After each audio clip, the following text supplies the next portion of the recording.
Assalamualaikum warahmatullahi wabarakatuh. Selamat siang semuanya anak-anakku 11 IPS 1. Apa kabarnya? Semoga hari ini kalian sehat-sehat selalu dan bahagia selalu, serta semangatnya selalu terjaga ya dalam menempuh pembelajaran jarak jauh pada hari ini. Oke, baik. Di kesempatan kali ini kita akan memasuki bab baru ya, yaitu bab 3 setelah bab 1 dan bab 2 membahas mengenai kelompok sosial serta permasalahan yang ada di masyarakat. Kita lanjutkan ke materi bab 3, perbedaan, kesetaraan, dan harmoni sosial. Oke. Disimak ya dan jangan lupa dicatat. Ya baik, sebelum memasuki ke pembahasan ya, Ibu akan menerangkan mengenai peta konsep yang akan dibahas pada video pembelajaran hari ini, yaitu bab 3 mengenai partikularisme kelompok dan perbedaan sosial di masyarakat, di mana pembahasan di dalam pokok subbab ini akan menerangkan mengenai struktur sosial, diferensiasi sosial, dan stratifikasi sosial. Mohon disimak ya. Baik, masuk ke pembahasan pertama, yaitu struktur sosial ya. Apa sih pengertian dari struktur sosial? Ya, masuk ke pengertian dan ciri struktur sosial. Struktur sosial adalah keseluruhan jalinan antara unsur-unsur sosial pokok seperti kaidah sosial, lembaga-lembaga sosial, kelompok-kelompok sosial, dan lapisan sosial. Struktur sosial ini dapat menjadi bentuk dasar pada masyarakat yang mampu memberikan batasan-batasan pada kegiatan masyarakat. Menurut Abdul Chani, melihat bahwa struktur sosial ini adalah sebuah tatanan sosial dalam kehidupan bermasyarakat. Dan juga di dalam struktur sosial dikenal dengan dua konsep, yaitu status dan peran. Status dan peran ini menunjukkan pada suatu keteraturan perilaku yang dapat membentuk suatu masyarakat. Setelah memahami terdapat dua konsep, yaitu status dan peran, berikutlah cara-cara memperoleh status dan kedudukan. Yang pertama, ada ascribe status. Status atau kedudukan tersebut dalam konsep ascribe status ini diperoleh secara turun-menurun atau melalui kelahiran ya. Jadi status ini tuh diartikan sebagai kedudukan seseorang yang dalam masyarakat itu diberikan tanpa memandang kemampuan atau perbedaan antar individu. Jadi kalau ascribe status ini biasanya dijumpai pada masyarakat dengan sistem lapisan tertutup ya. Jadi karena ia mendapatkan status itu hanya dari keturunan saja atau genealogis ya, dari kelahirannya. Contohnya apa? Contohnya seperti keturunan-keturunan bangsawan ya. Jadi seperti bangsawan kerajaan kayak gitu. Dia kan langsung dari keturunan saja tanpa memandang kemampuan atau suatu yang harus di-achieve gitu. Oke, yang kedua, perolehan status dan kedudukan ini adalah achieve status. Jadi, untuk achieve status ini, status dan kedudukan itu diperoleh dengan usaha dan pencapaian tujuan. Jadi, kedudukan di achieve status ini itu terbuka bagi siapa saja yang ingin atau yang mau mengejar impian dan tujuannya. Contohnya, seperti status yang diberikan kepada dokter spesialis, pilot, guru, pengacara. Seperti itu, karena achieve status ini terpacu pada status yang diperoleh melalui jalur pendidikan ya. Jadi ada usahanya yang perlu ditempuh seperti itu melalui pendidikan. Cara memperoleh status yang terakhir yaitu assign status. Jadi assign status ini adalah status yang diperoleh melalui penghargaan atau pemberian dari pihak lain terhadap jasa-jasa tertentu. Jadi untuk assign status ini, status sosial itu didapatkan seseorang berkat usaha dan kepercayaan sebagian besar masyarakat di dalam lingkungannya, sehingga masyarakat itu percaya bahwa tokoh masyarakat ini itu berhak untuk diberikan status sebagai pahlawan contohnya. Karena sebagian besar masyarakat mengakui dan percaya bahwa status itu didasarkan oleh perjuangan-perjuangan ya atas penghargaan yang telah dilakukan oleh tokoh masyarakat. Berikutnya adalah fungsi struktur sosial. Jadi, setelah kita mengetahui konsepnya ya mengenai struktur sosial tadi, mengenai peran dan status, berikutlah adalah fungsi dari struktur sosial. Yang pertama, sebagai pengawas sosial, yakni sebagai penekan kemungkinan pelanggaran terhadap norma dan nilai serta peraturan kelompok di masyarakat. Yang kedua, sebagai dasar untuk menanamkan nilai disiplin sosial kelompok atau masyarakat itu sendiri. Begitulah fungsi struktur sosial yang ada di masyarakat. Setelah kita membahas mengenai struktur sosial, berikut ini adalah pembahasan tentang diferensiasi sosial di masyarakat. Ya baik, mungkin beberapa dari kalian sudah pernah mendengar apa itu pengertian diferensiasi sosial. Ya baik, bisa Ibu jelaskan bahwa diferensiasi sosial menurut Kamus Sosiologi adalah klasifikasi atau penggolongan terhadap perbedaan-perbedaan tertentu. Ya. Lalu, sementara pengelompokan horizontal yang didasarkan pada perbedaan ras, etnis, klan, dan agama disebut kemajemukan sosial.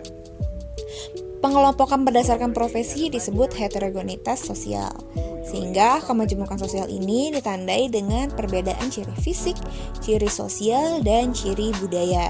Jadi dapat disimpulkan ya bahwa diferensiasi sosial ini adalah perbedaan ya yang diklasifikasikan dalam penggolongan atas ciri tertentu ya. Setelah memahami konsep diferensiasi sosial, berikutnya adalah bentuk-bentuk diferensiasi sosial. Yang pertama, ada diferensiasi ras. Ras adalah kelompok manusia yang memiliki ciri-ciri fisik bawaan yang sama, yang dimana ras ini biasanya itu bawaan dari lahir ya. Secara garis besar yang pernah kita dengar mungkin ya di pelajaran sejarah, ras ini dibagi menjadi 3, yaitu ras Mongoloid dengan ciri berkulit kuning langsat, biasanya ditandain dengan masyarakat atau negara-negara di Asia, ras Negroid berkulit hitam, dan ras Kaukasoid berkulit putih, berambut pirang, serta juga mata biru. Berikutlah diferensiasi ras ya yang ada di masyarakat. Berikutnya adalah diferensiasi suku bangsa.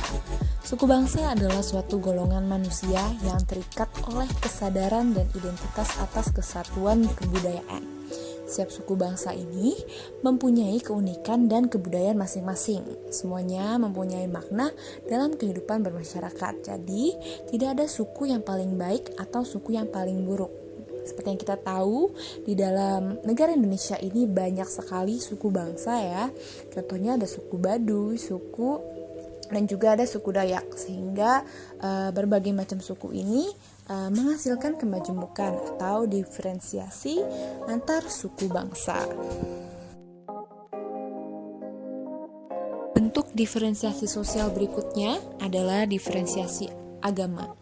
Adanya berbagai macam agama yang berkembang dan saling menghormati antara yang satu dengan yang lain dapat memberikan bukti bahwa diferensiasi dalam hal agama ini berjalan begitu harmonis ya, karena kita saling menghargai satu sama lain antar agama.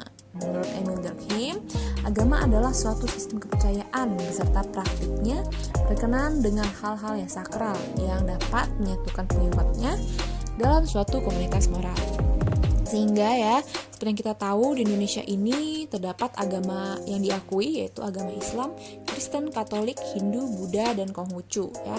Jadi di dalam keberagaman dan kemajemukan agama di dalam Indonesia ini dapat memengaruhi masyarakat sehingga interaksi antar agama ini sangat dinamis. Berikutnya adalah diferensiasi klan. Klan merupakan kesatuan genealogis yang berasal dari ikatan darah atau keturunan yang sama, yakni terdapat 2, yaitu garis keturunan ayah atau patrilineal atau garis keturunan ibu yaitu matrilineal. Klan ini biasa kita kenal dengan sebutan marga ya. Contohnya misalnya di Sumatera itu ada marga Ginting, Nasution, dan juga Siregar seperti itu.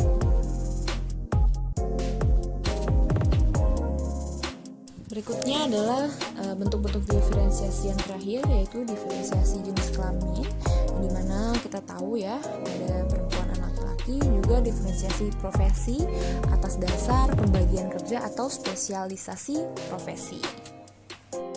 Masuk ke pembahasan berikutnya, yang ketiga, yakni stratifikasi sosial. Masuk ke pembahasan berikutnya, yaitu pengertian stratifikasi sosial ya. Menurut Max Weber, yang mendefinisikan bahwa stratifikasi sosial sebagai penggolongan orang yang termasuk dalam suatu sistem sosial ke dalam lapisan hierarki menurut dimensi kekuasaan, hak istimewa, dan prestis. Sehingga stratifikasi sosial ini dimaknai dengan pembedaan masyarakat atau penduduk ke dalam kelas-kelas secara bertingkat ya, atau hierarkis. Sehingga perwujudan pelapisan dalam masyarakat dikenal dengan istilah kelas sosial. Kelas sosial yang kita kenal ini terdiri dari 3 tingkatan, yakni kelas atas, kelas menengah, dan kelas bawah. Dan juga ada menurut para ahli yang mendefinisikan bahwa stratifikasi sosial ini merupakan ciri yang tetap pada setiap kelompok sosial yang teratur ya, ke dalam lapisan-lapisan hierarkis menurut dimensi kekuasaan, privilege, dan prestis. Berikutnya terdapat faktor pendorong stratifikasi ya. Yang pertama ada perbedaan ras dan budaya. Kedua, pembagian tugas yang terspesialisasikan atau terbagi-bagi. Yang ketiga, ada kelangkaan atas alokasi hak. Ya, berikutnya ada dasar-dasar stratifikasi sosial dalam masyarakat ya. Terdapat 6 poin. Yang pertama ada kekayaan. Dasar stratifikasi atas dasar kekayaan ini berkaitan dengan pendapatan ya. Sementara kekuasaan berkaitan dengan kemampuan seseorang untuk menentukan kehendaknya terhadap orang lain ya, atau orang yang dikuasai. Yang ketiga atas dasar keturunan. Atau dalam masyarakat feodal, keluarga contohnya ini seperti keluarga raja atau keluarga bangsawan yang menempati lapisan sosial teratas. Yang keempat terdapat pendidikan, status dan kependudukan serta peran dan fungsi di masyarakat. Itulah yang mempengaruhi atas dasar-dasar stratifikasi sosial dalam masyarakat.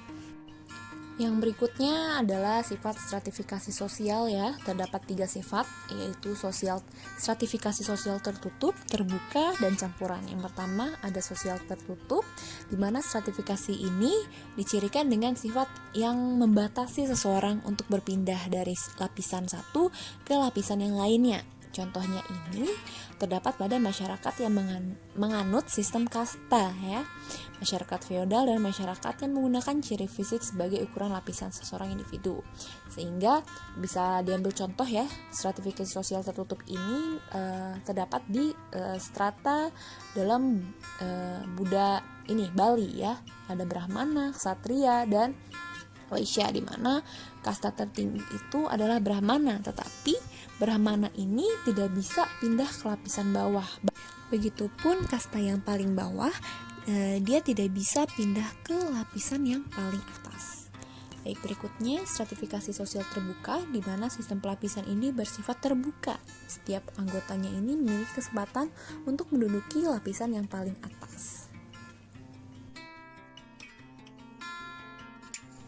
Dalam stratifikasi sosial campuran ini adalah perpaduan antara stratifikasi tertutup dan stratifikasi terbuka. Contohnya dalam stratifikasi sosial campuran adalah di mana masyarakat Bali yang memiliki kasta Brahmana di dalam Pulau Bali atau daerah Bali, orang tersebut sangat dihargai dan diagungkan karena memiliki kasta tertinggi. Namun, jika orang Bali tersebut pindah ke Jakarta, jadi orang Bali tersebut sudah tidak lagi orang yang dipandang sebagai golongan atas, karena di Jakarta tidak mengenal adanya lapisan berdasarkan kasta. Itulah yang disebut dengan stratifikasi sosial campuran. Terdapat fungsi stratifikasi sosial. Yang pertama, distribusi hak istimewa yang objektif untuk menentukan penghasilan, tingkat kekayaan, keselamatan pemenang. Yang kedua, penentu lambang atau simbol status atas kedudukan. Yang ketiga adalah alat solidaritas. Baik, segitu dulu pembahasan kita di bab 3 pada kali ini. Untuk minggu depan kita akan lanjut mengenai pembahasan kesetaraan sosial. Jangan lupa dibaca terlebih dahulu ya. Kurang lebihnya mohon maaf. Saya ucapkan terima kasih. Semoga ilmunya dapat bermanfaat dan bisa dipahami. Saya ucapkan wassalamualaikum warahmatullahi wabarakatuh.